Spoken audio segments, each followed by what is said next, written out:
Hello and welcome. It is time for late night comic book review. I don't know where that musical interlude came from, but it is time for a late night comic book review. I'm not quite sure when this video is going to go up. I'm just going to upload it on YouTube, walk away, and let it publish whenever they decide it's done. We got Batman White Knight presents Generation Joker Book 2. Pretty cool looking cover, right? Ivy looks great. Ivy absolutely looks great. That's Neo Joker looking a little less great. Like, what's with that crazy hair? I don't know. That hair's a little too wild for me, but I like the vest a lot. Now, at the end of the last issue, Jack and his kids, you can see them right here. Kid, kid, Jack, Jack, kid, Jack, kid, Jack, Jack. It sounds like it started some weird nursery rhyme or something. Anyway, they are on the run because the daughter of the ventriloquist is here. And the daughter of the ventriloquist is Scarface. And she is going to get revenge on Jack for getting, her dad killed. And so we got this really, kind of crazy sequence right here. I mean, let's just stop. Appreciate the face. Mirka's art looks impeccable, doesn't it? She doesn't quite have the same love for drawing cars that Sean Gordon Murphy has, but otherwise, this art is wonderful. Very expressive. Look at Scarface right there. He's stealing the shot. He's not even alive. He's not even a real character. She is. And she's just pretending to be crazy like the ventriloquist was.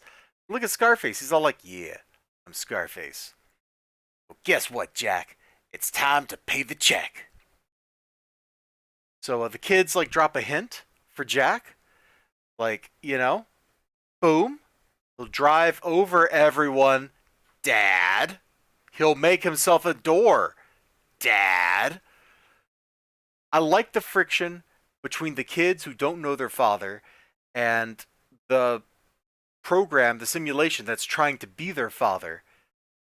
Because neither of them really know what they're doing. Neither of them are really good at this whole relationship thing because it's a new relationship. This is difficult. It is presented with difficulty. And so Jack, boom, gets the car. Scarface drops some ominous stuff about some dead person ready to come back to life. So that's probably setting up what's going to happen later on in the series when some villain shows up. They go to the cemetery and they look at Jack's grave. Just want to flip over to that real quick. The car driving. Look at her. Look at her. She's 12 or something, man. Bryce, the son, is also looking great in all this. And look. The big, sad, puppy eyes. They do it. They hit the Joker with it, and Jack cannot resist. So they go to the graveyard where he's buried at, and they start having some intense family bonding stuff. It's really well done.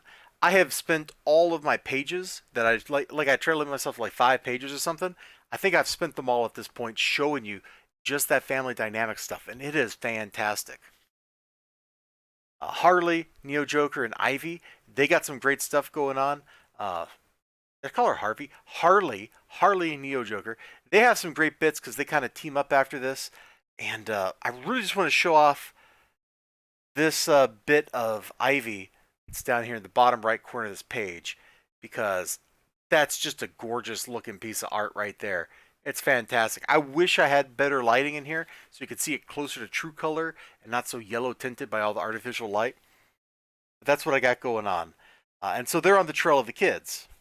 And the kids, of course, being kids, they find themselves getting into some more trouble. Let's just show that off right there.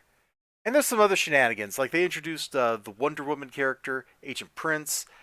We've got one of the Green Lanterns, Agent Stewart. Agent West shows up. So, characters from other parts of the DC universe are showing up with their counterparts for the Batman White Knight universe.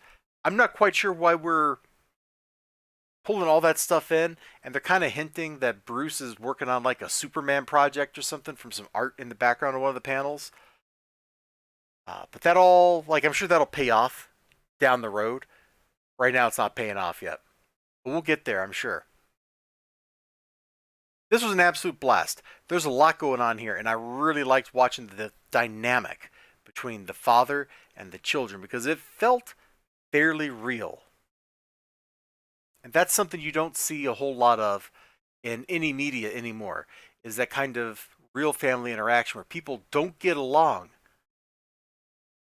but they'll do the right thing anyway. Great stuff. This is great stuff, man. The Beyond the White Knight was really good. This is really good too. Anyway, you all take care of yourselves. You have a great one. I hope to see you again next time. Until then, bye bye. Late night comic book review.